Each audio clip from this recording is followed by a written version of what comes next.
Mutual presents The Mysterious Traveler.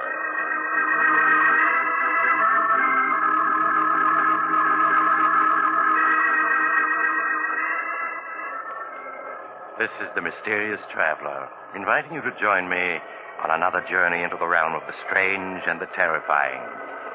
I hope you will enjoy the trip, that it will thrill you a little and chill you a little. So settle back and get a good grip on your nerves, if you can. Where are we going? Well, let us say for the moment we're taking a little trip into time and a story I call New Year's Nightmare.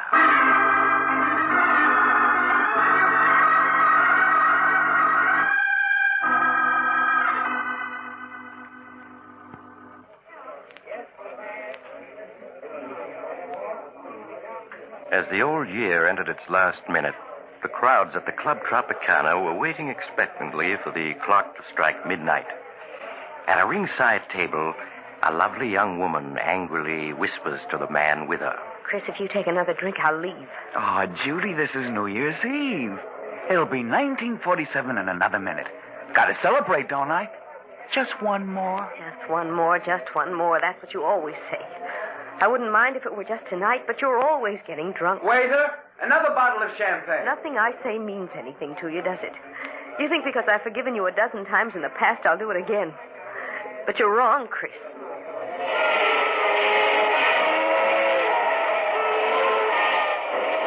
Happy New Year, darling. 1947 is going to be our year. No, Chris, it isn't. I won't marry a man who gets drunk in New York and wakes up the next day in another city. Oh, Judy, what are you saying? You don't mean that. You know I love you. Yes, Chris, you love me. But not enough to give up drinking. I'll miss you, Chris. Miss you terribly. But I know I'm doing the right thing. Judy, don't talk like that. I couldn't live without you. You know that. Won't you? I'm sorry, Chris. Here's your ring. Will you please take me home? You don't have to leave. If the sight of my drinking is too much for you, I'll go someplace else and do it. Martin will take you home. Happy New Year and goodbye.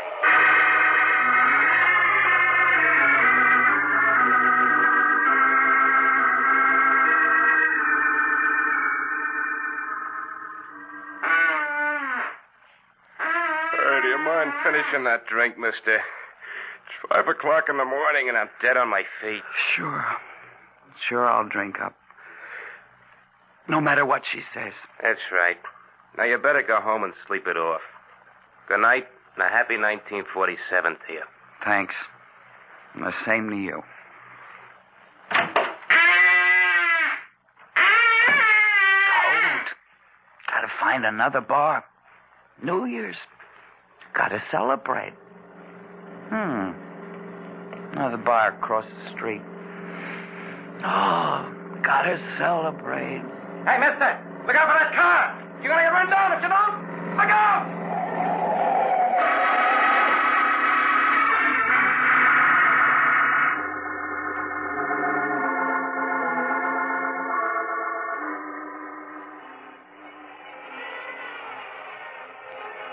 Oh, my head. Oh, it feels so funny. What's that noise? Those horns. Well, darling, it's midnight, New Year's. Oh, my head, it's throbbing so. Where am I? How did I get here? Why, darling, you live here. Live here? What are you talking about? Charles, I'd better call Dr. Smith. You look so strange. Hello? Connect me with Dr. Smith's apartment, please. Never seen this place before. Hello, Doctor? This is Blanche Arnold. Yes, it's Charles. He isn't well. Could you come to our apartment at once? Oh, thank you. Goodbye. What do you mean, I live here? Who are you? Where am I? I'm your wife, Charles. This is our home, don't you remember? You're my wife. Well, you can't be. I'm not married. What am I doing here? What's your game? Charles, can't you remember anything about us? What are you talking about? I never saw you before. And why do you keep calling me Charles? My name is Chris. Chris Andrews. Chris Andrews. So that's what the initial CA stood for. Oh, that noise out there. What are they making such a racket for? Because it's midnight, New Year's Eve. Midnight? New Year's Eve? But it was midnight hours ago when I left the Club Tropicana. What are you talking about? Oh, that must be Dr. Smith. I'll answer it. Dr. Smith? I don't know any Dr. Smith. Oh, come in, Doctor. I'm so glad you're here. I think it's the amnesia. It seems to have left him all of a sudden. Charles? It's Dr. Smith. I don't know him, and I don't know you. And please stop calling me Charles. I told you my name is Chris Andrews. Mm-hmm. Won't you sit down, Mr. Andrews? I'd like to talk with you for a few minutes. What about? Tell me, Mr. Andrews, what's the last thing you remember before finding yourself in this apartment? Why, Judy. She and I were at the Club Tropicana, celebrating New Year's Eve. I see. I remember we quarreled about my drinking. I walked out on her and had a few drinks someplace else. Mm-hmm. That's all I can recall. Oh, my head. I've had hangovers, but I've never felt like this before. What time is it? It's just 4 minutes after 12. But it can't be 4 minutes after 12 New Year's Eve. That was hours ago when I left the Tropicana. Mr. Andrews, that was New Year's Eve, 1947. What do you mean, that was New Year's Eve, 1947? This is New Year's Eve, 1948. 1948? What are you talking about? It's 1947. Well, here's the morning paper. You can see the date for yourself. Thursday, January 1st, 1948. No, it can't be. It can't be. A year gone? Just like that? Well, where did it go? I haven't lived it yet. Perhaps you'd better let me clear up a few things for you. 1948. My name is Smith. I was a resident physician until recently at the Park Hospital. While I was on duty last New Year's Day, 1947, you were brought into the hospital seriously injured, having been run over by a car. When you recovered consciousness 5 days later, you didn't know who you were. You were a victim of amnesia. Amnesia? Yes, and we didn't know who you were as you had no identification papers. But my wallet, letters. They were gone. The only clue to your identity was a belt buckle with the initials CA on it. We didn't know your real name, so I called you Charles for the C. Blanche was your nurse. I've always liked the name Charles. And as for your last name, we thought Arnold was as good as any, so you became Charles Arnold. But what have I been doing since the day I recovered consciousness? Well, you weren't discharged from the hospital until May. Then you went to work as an insurance clerk. As an insurance clerk? But I don't know anything about being a clerk. I'm a reporter. Well, there was no way of learning what your occupation had been. So when Blanche learned of this opening in an insurance office, you applied for the position. And that's where I've been working? Up to now? Yes. And then after you got your job, we were married. Married? Charles. Chris. Don't you remember? I'm afraid, Blanche, you really can't. Married. But Judy... Oh, it's like a dream. My head keeps throbbing. I keep expecting to wake up. There's that date in the paper. January 1st, 1948. Doctor, you said he might never get over his amnesia. Well, that was a strong possibility, but apparently the sounds of New Year's brought back his memory. You're going just like that. Judy, my friends, job, all gone. Doctor, where am I? What's the address of this apartment house? You're at 5718 North 13th Street, Philadelphia. Philadelphia? But how did I get to Philadelphia? That we don't know. All that I can tell you is that your accident occurred just a few blocks from here. Darling, I know what a shock it must be. Strange. You must have called me darling many times in the past. And yet this is the first time I've ever heard you call me that. Yes, I know. What did you say your name was?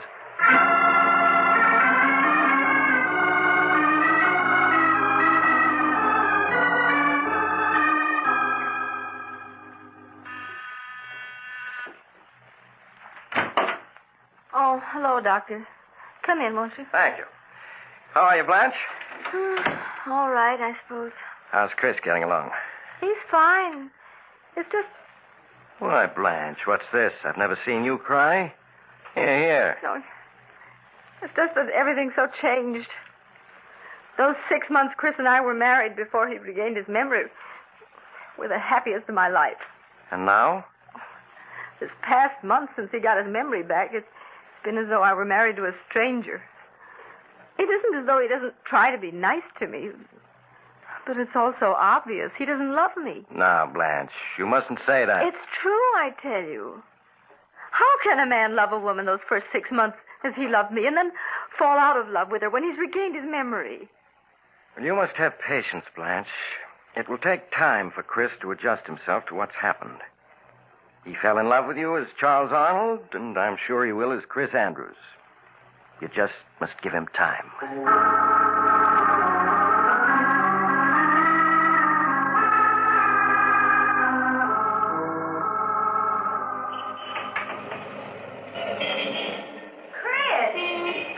Andrews. Chris, it is you. Judy! Oh, Judy. Oh, just let me look at you. Oh, this can't be true. You're being here. Well, it is. It's been a long time. Yes. Year and a month since New Year's Eve, 1947. Chris, what are you doing here in Philadelphia? I live here. Well, so do I. I got a job with Ryan and Company as a copywriter here a few months ago. Look, Judy, we can't talk here on the sidewalk. Oh, that's right. Well, look, I live only a few blocks from here. We can go to my apartment. Oh, that's fine. There's so much I want to ask, and there's so much to tell.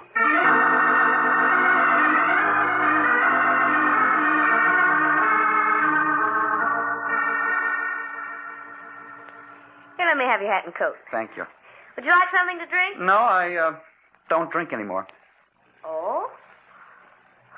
Chris, you have changed. You look so much older. Well, you don't. You're as lovely as that night I saw you last. Thank you, Chris.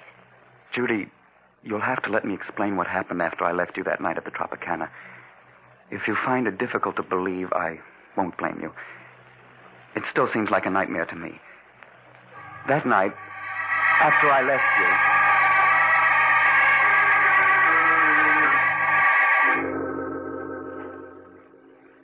And so now you know everything. From the moment I last saw you to this one. Oh, no wonder you look different after having gone through an experience like that. Well, you're all right now. You know who you are. You're happily married. You have a job. I'm not happily married, Judy. Chris, you mustn't talk like that. Surely you must have loved your wife if you married her, and she hasn't changed. Judy, there's never been anyone for me but you. You know that. And you still feel that way about me. No, I don't. When we met tonight, that old look was still in your eyes. You do care. You know you do. Please, Chris, no matter how I feel about you, it's over now. You're married, and that's all there is to it. I wish you'd go, and I don't want to see you again.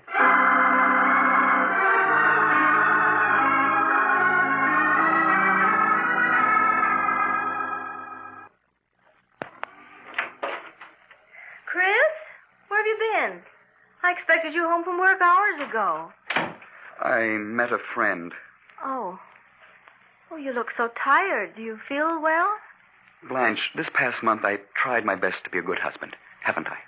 Well, you have been, darling. No, there's something missing, and you know it. Oh, it isn't your fault. It's mine.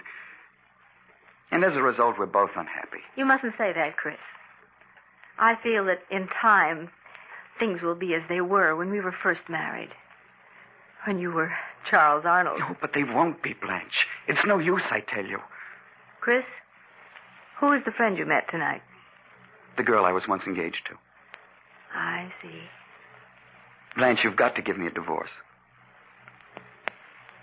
No, Chris. I'll never do that. But why?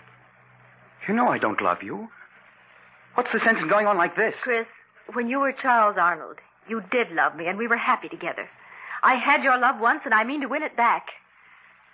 I won't give you a divorce.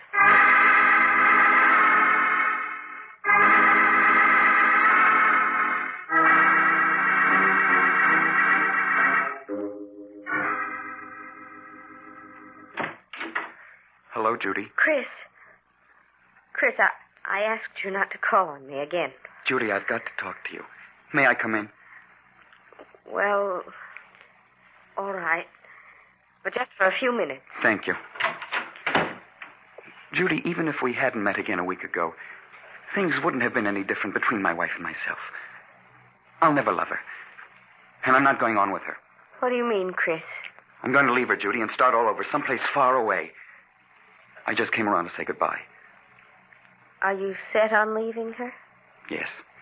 Nothing can change my mind about that.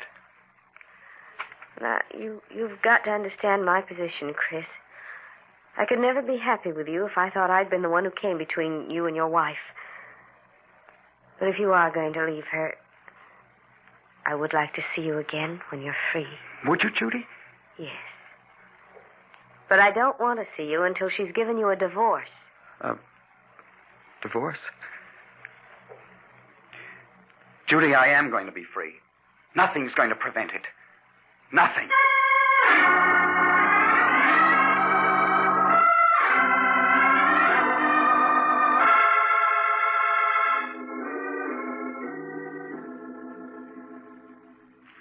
Blanche, how would you like to go out tonight? Go out? Yeah, we might take in a show or go dancing. Didn't I ever take you out when I was Charles Arnold? Oh, why, yes. We used to have wonderful evenings together then. Well, why not now? Unless you don't want to. Oh, Chris, there's nothing in the world I'd rather do. Hey, why the tears? Oh, it's just that I'm so happy. Oh, come here. Did this Mr. Arnold ever put his arms around you like this? Oh, yes, often. Oh, Chris, stop squeezing me so tight. Chris. Sorry, darling. Oh, you almost squeezed me to death. That's so you'll remember that I'm your husband and not Mr. Arnold. And Blanche. Oh, yes, Chris. I'm taking a week's vacation soon. What do you say if we go up to the Adirondack Mountains for a week of winter sports? Oh, Chris, I'd love to. Well, it'll be like a second honeymoon.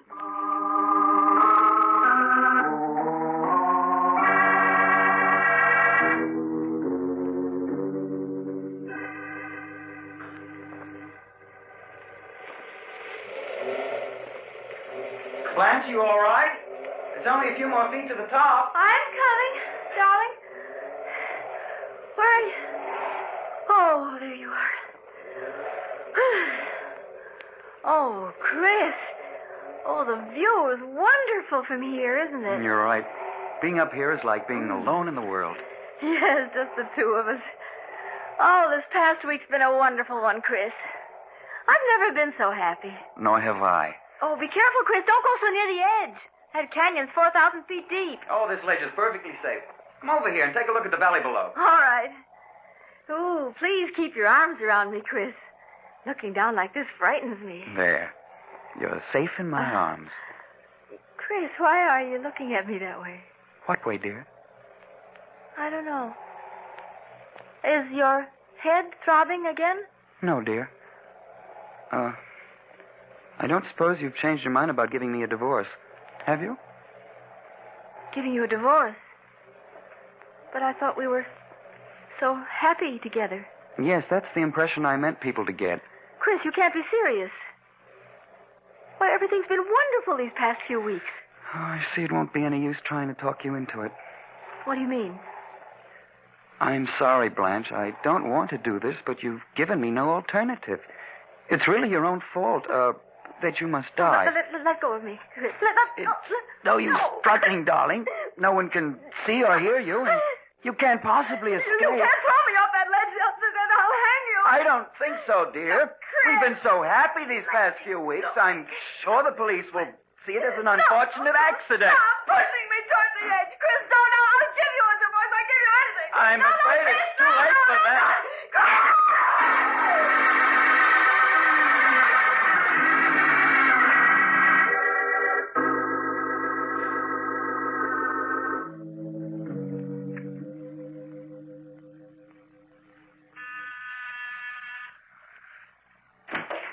Chris. Good evening, Judy. May I come in? Why, yes, of course. How are you, Chris? Oh, I'm all right. I want to thank you for the note you sent me when Blanche died. I can't tell you how sorry I was to hear about it, Chris. Yes, it all happened so quickly. What have you been doing since then? Oh, just working. Trying to straighten myself out. Yes. Judy, perhaps I shouldn't talk about it now, seeing that Blanche has only been gone a month, but I've been thinking of leaving town. Will you come with me? Please sit down, Chris. You make me nervous walking back and forth like that. All right. But you haven't answered my question. Well, it isn't easy to answer. It would be if you said yes. I see in your eyes you mean no. Why? Chris, I've met someone else recently. Someone else? But you said if I were free, you'd marry me. I didn't say I'd marry you. I said if you were free, I'd like to see you again.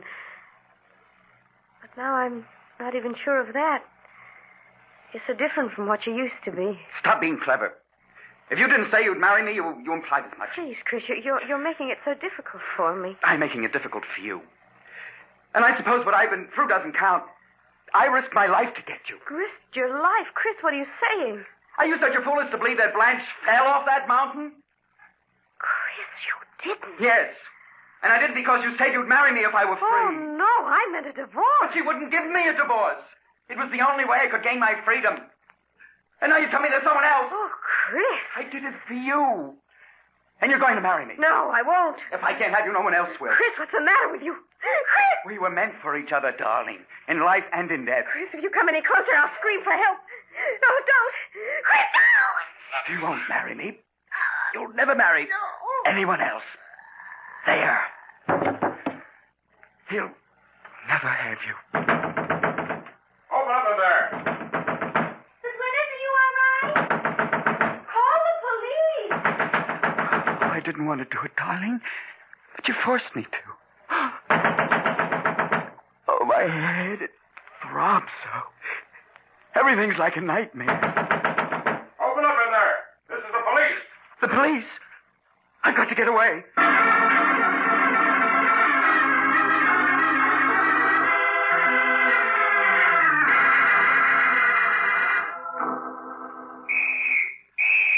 Oh, they're closing in on me.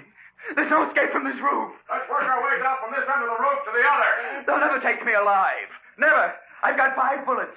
4 for them and the last for myself. Take it easy now, Joe. You may be hiding behind one of those chimneys. Oh, my head. It keeps throbbing so. If I could only think. Oh, this can't be real. It's like a horrible dream. They're coming for me. Right. There's someone behind that chimney over there. Get under cover. They'll never take me alive, never. I'll show them. Keep down, Mike. Why don't you come and get me? Afraid to shoot it out with me, huh? I'll show you. Come on, Mike. His gun is empty. Oh, empty. You'll never take me alive. Never. He's climbing up on the ledge. It's 15 stories down. I'm coming, Judy. I'm coming. He's going to jump. I'm falling. Falling.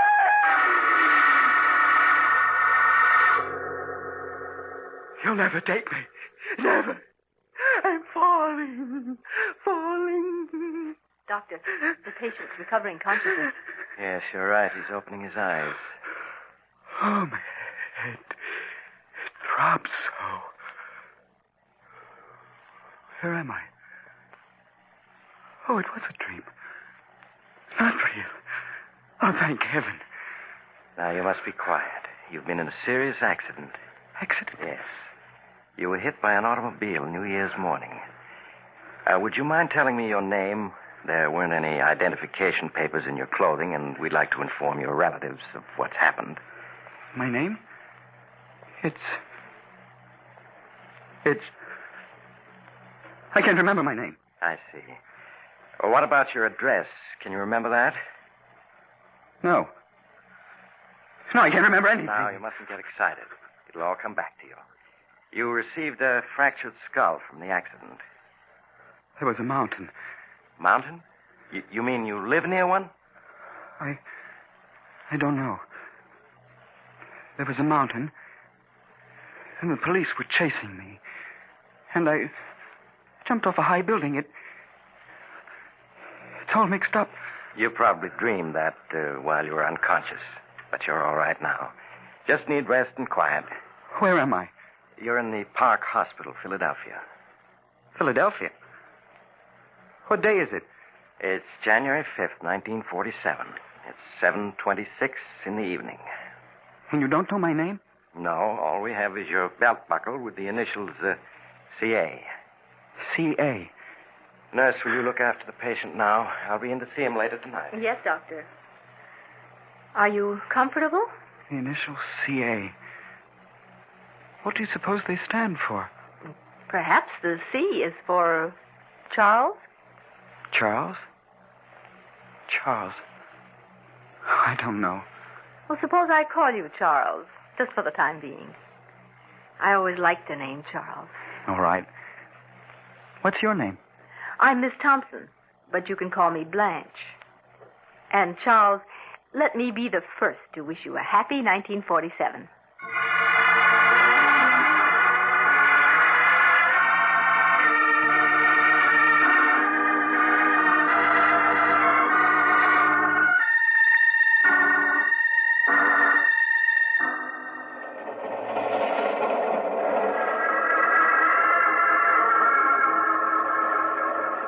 This is the mysterious traveler again. Have you enjoyed our little trip? Oh, by the way, I want to wish you all a very happy New Year. And I do hope you'll be careful about making new acquaintances. And perhaps you'd better keep an eye on the old ones, too. For after all, who can foretell the future? Not even Chris Andrews, or should I say Charles Arnold, knows what's in store for him. But we do, don't we? And speaking of the future, Oh, you're getting off here. I'm sorry. But I'm sure we'll meet again. I take this same train every week at this same time.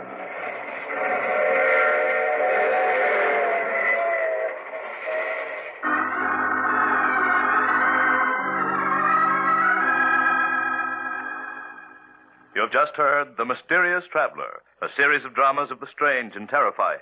In tonight's cast were Maurice Tarplin, Stuart Brody, Louise Fitch, Hester Sondergaard, and Mort Lawrence. Original music was played by Doc Whipple. The Mysterious Traveler is written and directed by Bob Arthur and David Cogan. Listen next week over most of these stations to a tale titled No Grave Can Hold Me. Another Tale of the Mysterious Traveler.